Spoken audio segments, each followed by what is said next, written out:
As you can imagine, I have spent the weekend being certain that the vegan army or the vegans are raising an army and coming to get me. So I've been hidden behind the couch for most of the time. Actually, it was quite an interesting feedback from Friday talking about vegans. I had lots of positive comments. One kind of sad comment of somebody who I consider to be one of my oldest and dearest friends, who suggested that I should just unfriend her, which was kind of like, oh, blow to the heart. I'm not quite sure what to do about that one, but I guess I will figure it out. And guys, the point about it is I do not care what you put in your mouth. I just don't want you to bully me about what I put in my mouth. And when I say I don't care what you put in your mouth, I mean, unless it's like bits of me, which, I think we can all agree would be awkward. So, what are we talking about today? Well, we're talking about these.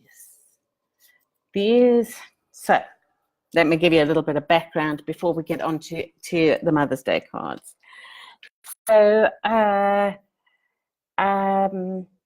three things have happened, really. The first is just a general sense that Shannon and I have had since Josh died, that we would like to have less complication in our lives, live a simpler life. One of the big learnings for us about going through that year of cancer was that the stuff, the money, it didn't mean anything. All the money in the world couldn't cure him. And what it came down to, the big factor for us, was time and experiences. So, Shannon and I have this big desire to simplify our lives. And with that comes the second point, where we are now decided that this beautiful, huge house that was a wonderful house for two little boys to grow up in is massive for three adults. And particularly three adults whose interests are mostly kind of sedentary, and that time where boys want to climb trees and stuff has passed for Chris, and he doesn't have anyone to climb a tree with anyway at the moment. So that was the second thing. And then the third thing was I read a book this weekend about a woman who I think quite nobly decided that she would not buy anything for a year. So, with the exception of groceries, and like she could have toiletries if she had finished toiletries. She could buy like a new pair of underpants if hers had broken or what have you. But she lived like that for a year as an experiment, but also as a way of seeing how much money she could save and what it would be like. And her experience was mostly really life-changing and profoundly good. So one of the things that we've really been up to is is getting rid of stuff. One, ahead of this move, but two, just in general. So this morning, what I did was, and again, this comes in two parts, is I cleaned out the top drawer of my bedside cabinet. And, I don't know if everyone else, I guess mine's the equivalent of what Michael McIntyre calls the man drawer. It has, uncharged power banks, glasses cases for the glasses that I'm actually wearing, half-empty pots of body cream, like cables for phones that I don't have. There was actually even an old phone in there. And what there was sitting in the bottom was these. So these are the Mother's Day cards that I've received in the last 2 years. And they're really nice Mother's Day cards. But here's the thing, is like, I'm not really like a very sentimental person. I'm not really a card person. Like, I'm all about like the gift. So what do you do about these? Because the thing about it is, if I just go, oh, thanks, and chuck it in the bin, like, Shannon and Chris are going to be like, yeah, gee, thanks, But I mean, like, I give you like an example, like, where is one? No, these ones are actually quite good ones. But like Shannon usually sends me a Mother's Day card that goes, love Shannon at the bottom. Yeah, she wrote nicer comments this year.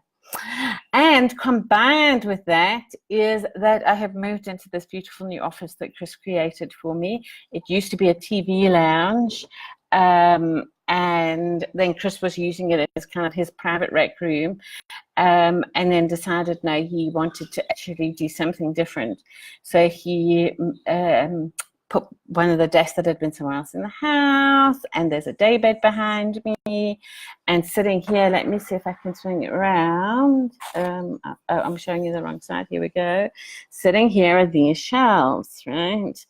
And if you look down there, there are 5 boxes there, and those 5 boxes contain the art and the books and the bring home things, every single one that the boys did when they were in preschool.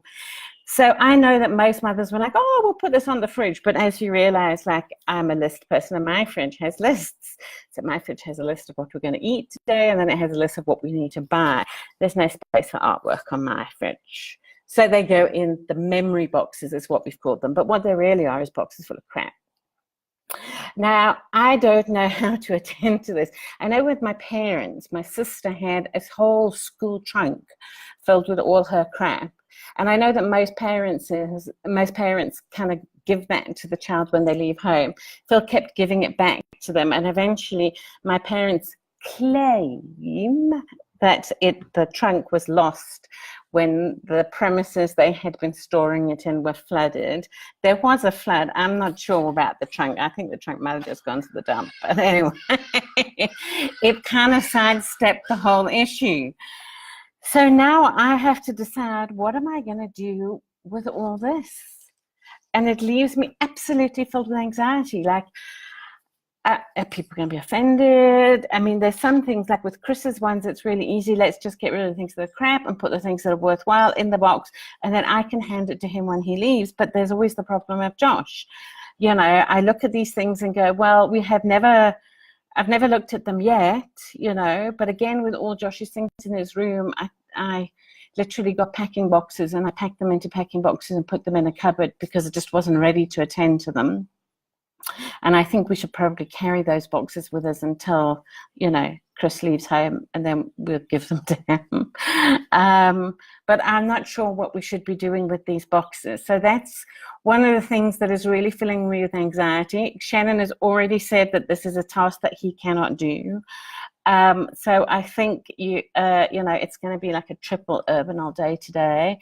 I'm going to start with the boxes one by one and just go through and see, like, what's the stuff that's like real junk? Because I mean, there's some things in there is like Josh's grade 2 spelling book, which, you know, it holds no sentimental value, you know, and, you know, what do you do with that stick figure that the teacher claimed at the time meant, you know, that he was a genius? It looks like a stick figure to me. I think in the end that probably we will, I will keep those ones and have them scanned and put them in some kind of directory or something so that we have them if we want them ever. But yes, that is what is filling me with full of anxiety today. Guys, 2 things for me. One, if you enjoyed this and you think it might help somebody else who has anxiety issues, please do 3 things. Like, send me a comment, and share it. Please share it, because you have no idea when you have anxiety how hard it is for me to be sitting in front of a camera talking to you, and I know it's the same for other people with anxiety. So share it with them, because maybe this is something that could help. And the other thing is, guys, if you've got good ideas on what I need to do with all these kind of keepsakes, please, guys, I am open to ideas.